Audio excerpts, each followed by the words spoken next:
साबिक वज़ीर आज़म पाकिस्तान इमरान खान ने जो कुछ भी कहा था PMLN के बारे में और पीपल्स पार्टी के बारे में वो दुरुस्त साबित हो रहा है।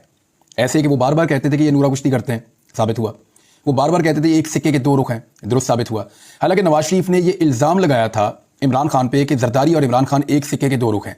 इसी तरह आसिफ अली जरदारी और बिलावल भुट्टो जरदारी ने भी ये इल्ज़ाम लगाया था इमरान खान पे कि नवाज शरीफ और इमरान खान एक जैसे हैं और ये मिलकर करते हैं। लेकिन इमरान खान का कहा हमेशा सच साबित हुआ। अभी बिलावल भुट्टो जरदारी ने एक शिकवा भी किया थोड़े दिन पहले मीडिया से बात करते हुए चलते चलते।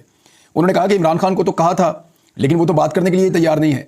तो ये बात सच साबित हो गई कि इमरान खान ने कहा था कि ये दोनों इकट्ठे हैं, एक जैसे हैं, इन्होंने बंदर बांट की हुई है, ये बारी बारी पाकिस्तान पे हुक्मरानी करते हैं, इन्होंने सूबे भी आपस में बांटे हुए हैं। यानी खैबर पख्तूनख्वा जो है वो इनके कंट्रोल से निकल गया, लेकिन इन्होंने पंजाब को और सिंध को बांटा हुआ है। पंजाब PMLN के पास रहेगा, सिंध पीपल्स पार्टी के पास जाएगा और बारी बारी ये वफाक के अंदर अपनी हुकूमत बनाएंगे। यही तरीका वारदात है। अभी भी PMLN ने ऑफर किया पीपल्स पार्टी को कि 2 साल आप अपना वज़ीर आज़म बना लीजिएगा, 3 साल हम अपना वज़ीर आज़म बना लेते हैं।